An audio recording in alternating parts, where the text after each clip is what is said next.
Bismillahirrahmanirrahim. Assalamualaikum warahmatullahi wabarakatuh. So this is a summary of the main topics in solid state physics 2. As you know, in solid state physics, we are trying to explain why do solids take certain properties, especially the thermal properties, the optical properties, the electrical properties, and the magnetic properties.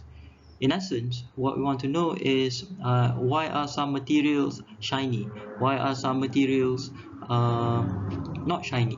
Why are some materials can absorb enormous amount of heat before melting? Why do some materials conduct electricity? Why do some materials respond to magnetic field? Why do some materials do not respond to magnetic field? So all those questions, the attempt to answer all those questions are taught in solid state physics. That is why it's called solid state physics. The physics behind the properties of solids, right? So as far as the electrical and magnetic properties are concerned,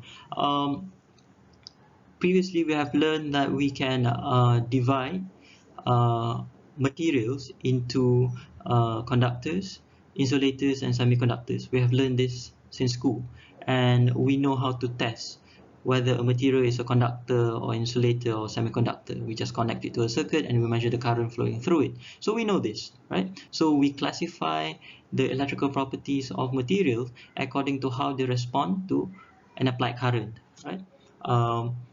What is new is how do we explain why certain materials are conductors, why certain materials are insulators, and why certain materials are semiconductors. And in order to explain the different electrical properties of materials, we construct models, right? And as far as the electrical properties of materials are concerned, our models consist of the behavior of electrons and ions, right? Because all materials have electrons and ions, therefore and we know that electrons carry charge in conductors, the holes carry charge in semiconductors, whereas in insulators you have no free electrons or you have no free charge carriers, right? So our model to explain the electrical properties of material must consist of electrons, a charge carrier, and ions, right? So the electrons can either be non-interacting with the ions, or it can be weakly interacting with the ions. So we have several models to explain how electrons move through materials. The classical model is a free electron model, right?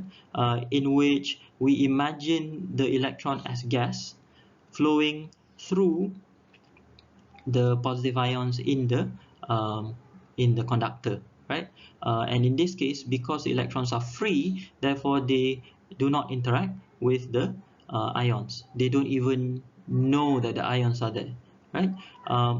But then as we include the interaction between the electrons and the ions, then we get the nearly free electron model, in which the electrons are weakly interacting with the ions, right? And then as we get to the chronic penny model, we modify the potential produced by the ions, not a square potential, but a periodic potential that looks something like this, right? So the free electron model is a classical model.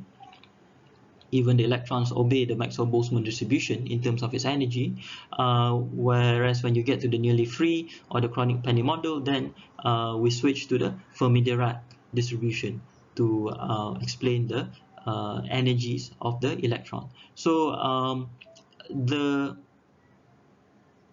strength of the nearly free electron model is that it is able to explain the existence of insulators and semiconductors by using the concept of energy bands, right? You have allowed bands of energy and forbidden bands. So by using the idea of energy bands, then you can explain why there are semiconductors and why there are insulators, right? So that is the electrical properties of materials. For the magnetic properties, again, we classify materials according to their magnetic properties, depending on how they respond to an applied magnetic field. So you can get a ferromagnet, a paramagnet, or a diamagnet.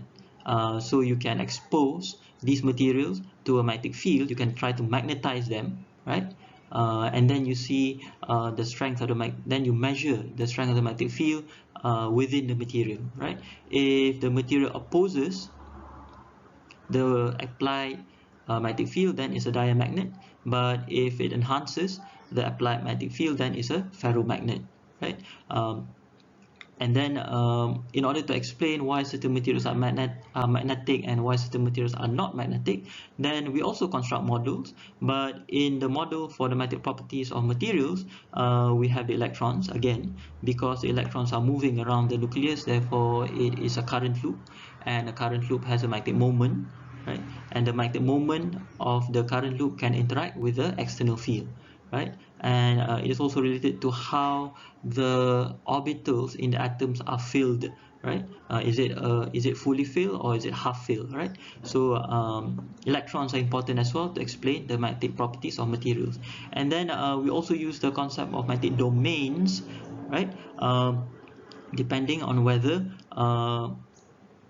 the domains, the magnetic domains within the material, align or misalign with the external field, then you get the different types of materials, right? So for ferromagnet, all the domains are parallel with the external field, whereas for a paramagnet, then you have domains that are randomly oriented. Therefore, it doesn't obey the external field as good as the ferromagnet, right?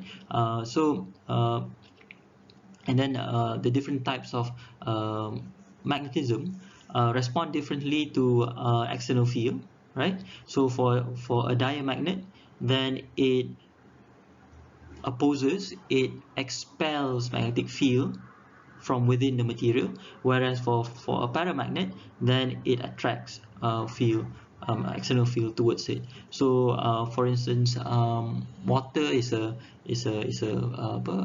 I'm not sure whether water is a diamagnet or paramagnet. You can check that out. But then the way we classify different types of magnets is by looking at how the material responds to an external field. So in summary, what is important here is that we have the macroscopic picture of materials, right? We have this. We can classify material according to conductors, semiconductors, insulators. We can classify materials according to into ferromagnet or paramagnet or diamagnet. That we have learned before.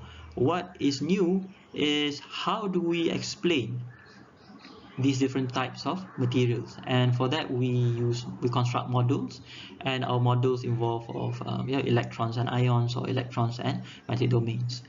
So you have to be able to relate this, the macroscopic view, with the microscopic view, the macroscopic view with the microscopic view. If you can see, or if you can understand both views, then you would have a good understanding of the electrical and magnetic properties of materials.